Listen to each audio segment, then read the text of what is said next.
ये जगह उस दौर की है जब भारत में अजंता एलोरा जैसी कलाएं जन्म ले रही थीं।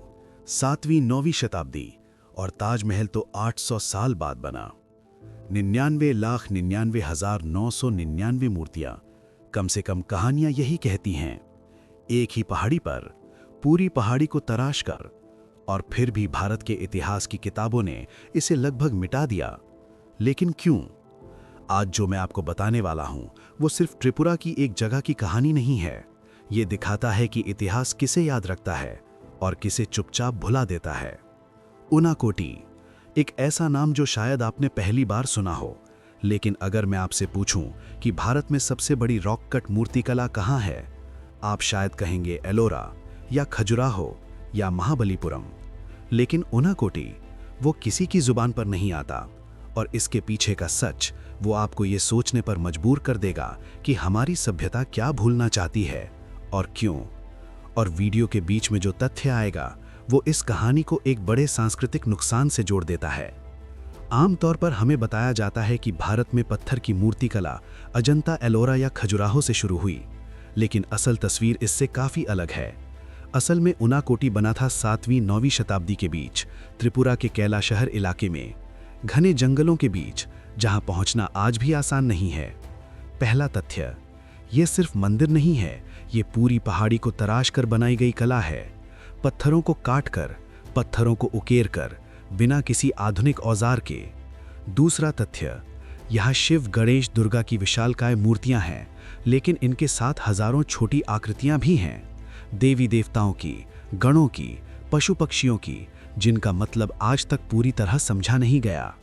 तीसरा तथ्य, सबसे अजीब, स्थानीय मान्यता के अनुसार यहाँ कुल 1 करोड़ मूर्तियां होनी चाहिए थीं, लेकिन गिनती हमेशा एक कम आती है, 99,99,999। और सबसे बड़ी मूर्ति 30 फीट ऊंची शिव की मुखाकृति, जिसके माथे पर चंद्र है, जिसकी आंखें आज भी जंगल की ओर देखती हैं, मानो कुछ इंतजार कर रही हों। लेकिन यहीं एक अजीब सवाल पैदा होता है। अगर ये इतना विशाल था, इतना पुराना था, इतना अद्भुत था, इतनी मेहनत से बनाया गया था, तो इतिहास ने इसे क्यों नजरअंदाज किया? क्यों हमारी किताबों में इसका जिक्र नहीं? क्यों पर्यटन विभाग भी इसे भूल गया? इसका जवाब सीधा नहीं है, और शायद इसीलिए ये और भी जरूरी है। थ्योरी 1, भौगोलिक अलगाव। एक वजह यह मानी जाती है कि त्रिपुरा हमेशा भारत के मुख्य धारा से दूर रहा। जंगल, पहाड़, दुर्गम रास्ते, कोई बड़ी सड़क नहीं, कोई व्यापारिक मार्ग नहीं। इतिहासकारों की नजर वहां तक नहीं पहुंची जहां राजधानियां नहीं थीं, जहां दरबार नहीं थे, जहां युद्ध नहीं लड़े गए। ये बात सही लगती है, लेकिन पूरी नहीं, क्योंकि उसी समय उत्तर पूर्व में कामाख्या मंदिर था, असम में, वो भी जंगल में, और नालंदा था, बिहार में, और उन्हें तो याद रखा गया, उनके बारे में लिखा गया, उन तक तीर्थयात्री पहुंचे। फिर उनाकोटी के साथ ऐसा क्यों नहीं हुआ? थ्योरी 2, सत्ता का अभाव। दूसरा सिद्धांत कहता है कि ये जगह किसी बड़े राजवंश या साम्राज्य से नहीं जुड़ी थी। ये स्थानीय जनजातियों की आस्था थी, किसी सम्राट का प्रोजेक्ट नहीं, किसी राजा ने इसे अपने नाम से नहीं जोड़ा। यहाँ कोई शिलालेख नहीं मिलता जिसमें किसी राजा का जिक्र हो, कोई दान पत्र नहीं, कोई विजय का प्रमाण नहीं, बस पत्थर में उकेरी गई श्रद्धा है, नाम रहित, शक्ति रहित। और इतिहास हमेशा सत्ता के प्रतीकों को ज्यादा महत्व देता है। ये भी एक संभावना है, लेकिन फिर भी अधूरी, क्योंकि देखिए, अजंता की गुफाओं को हम सब ने पढ़ा। क्यों? क्योंकि वहां बौद्ध भिक्षुओं के साथ साथ वाकाटक सम्राटों का नाम जुड़ा था। एलोरा का कैलाश मंदिर राष्ट्रकूट राजाओं ने बनवाया। सोमनाथ राजाओं द्वारा बार बार रीबिल्ड किया गया, एक शक्ति का प्रतीक।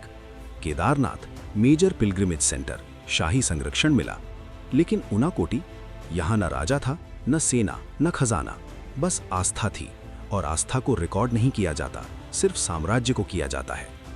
थ्योरी 3, स्थानीय कथा का अभिशाप। तीसरी वजह सबसे रहस्यमय है और सबसे मानवीय भी। कहा जाता है कि एक मूर्तिकार था, कालू कुम्हार, एक साधारण शिल्पकार जो शिव का परम भक्त था।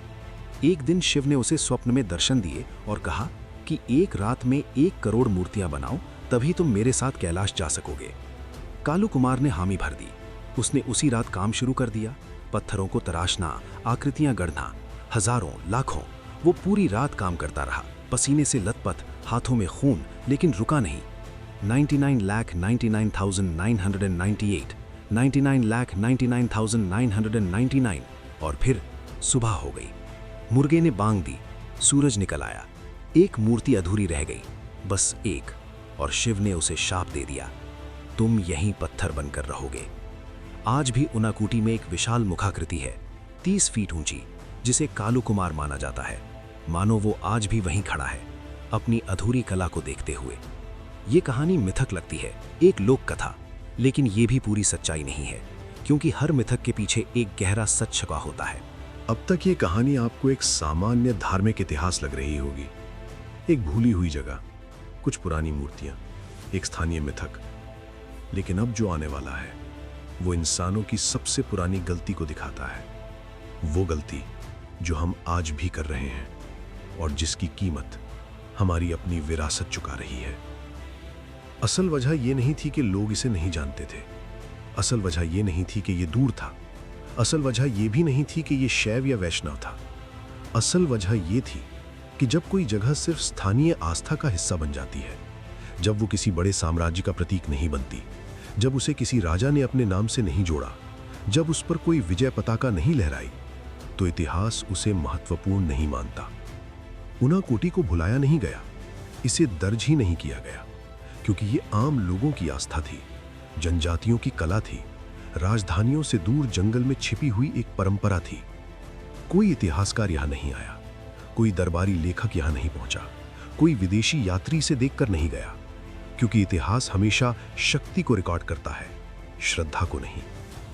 और ये सिर्फ उनाकोटी की कहानी नहीं है, ये उन हजारों जगहों की कहानी है जो आज भी अनजान है। उत्तराखंड के जंगलों में छिपे प्राचीन मंदिर, छत्तीसगढ़ की गुफाएं जहां कोई नहीं जाता, उड़ीसा के वो गांव जहां 1000 साल पुरानी परंपराएं अभी भी जिंदा है, लेकिन किताबों में नहीं, क्योंकि उन्हें किसी सम्राट ने नहीं बनवाया। और अब सबसे दर्दनाक तथ्य, 1960 के दशक में एक भूकंप आया था उनाकोटी में। सैकड़ों मूर्तियां टूट गईं, चट्टानें खिसक गईं, और किसी ने ध्यान नहीं दिया। कोई सरकारी टीम नहीं आई, कोई संरक्षण योजना नहीं बनी, क्योंकि ये प्राथमिकता में नहीं था। आज भी वो टूटी मूर्तियां वहीं पड़ी हैं, जंगल में, काई से ढकी। और सबसे डरावनी बात यह है, आज हम बिल्कुल वही कर रहे हैं। हम अपने स्मारकों को पर्यटन संपत्ति बना रहे हैं। वही जगहें प्रचारित होती हैं जहां रेवेन्यू है, जहां इंस्टाग्राम रील्स बन सकती हैं, जहां होटल्स खुल सकते हैं।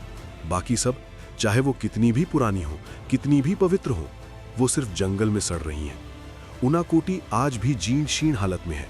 बारिश उन मूर्तियों को घिस रही है, जड़ें उन्हें तोड़ रही हैं, और हम चुप हैं, क्योंकि वो ट्रेंड में ही है, क्योंकि वहां पहुंचना आसान नहीं, क्योंकि वहां वाईफाई नहीं है।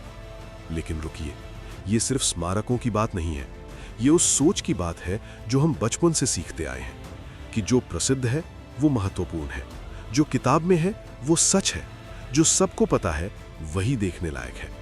और इस सोच ने हमसे क्या छीन लिया? हमारी जिज्ञासा, हमारा सम्मान उन चीजों के लिए जो छिपी हैं लेकिन कीमती हैं, हमारी जिम्मेदारी अपनी विरासत को बचाने की। इतिहास हमें ये नहीं सिखाता कि क्या सही था, इतिहास हमें दिखाता है कि गलती कैसे दोहराई जाती है। हमने पहले भी अपनी धरोहरों को इसलिए खो दिया क्योंकि वो किसी राजा के नाम पर नहीं थी। आज हम उन्हें इसलिए खो रहे हैं क्योंकि वो किसी ब्रांड के नाम पर नहीं है।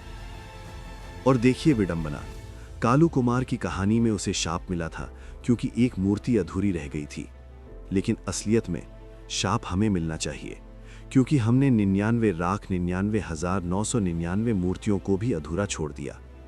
हमने उन्हें सड़ने के लिए छोड़ दिया, हमने उन्हें भुला दिया, और अब हम वहीं खड़े हैं, अपने फोन में ताजमहल की फोटोज देखते हुए, ये सोचकर कि हमने भारत को देख लिया। तो सवाल ये नहीं है कि तब क्या हुआ, सवाल ये है अब हम क्या करेंगे। क्या हम फिर से तय करेंगे कि कौन सी कहानी महत्वपूर्ण है, या इस बार हम सबको बचाने की कोशिश करेंगे? क्या हम उन जगहों तक पहुंचेंगे जो ट्रेंड में नहीं है? क्या हम उन कहानियों को सुनेंगे जो किताबों में नहीं है? या फिर हम एक और पीढ़ी को यही सिखाएंगे, जो दिखता है वही सच है, जो फेमस है वही असली है। अगर ये कहानी आपको सोचने पर मजबूर कर गई तो इसे किसी एक ऐसे इंसान तक जरूर पहुंचाइए जिसे इतिहास सिर्फ किताब लगता है, क्योंकि कुछ कहानियां भूलने के लिए नहीं होती, वो बचाने के लिए होती हैं। और कुछ सवाल उन्हें हर पीढ़ी को फिर से पूछना पड़ता है। हम क्या याद रखेंगे और हम क्यों भूल जाएंगे?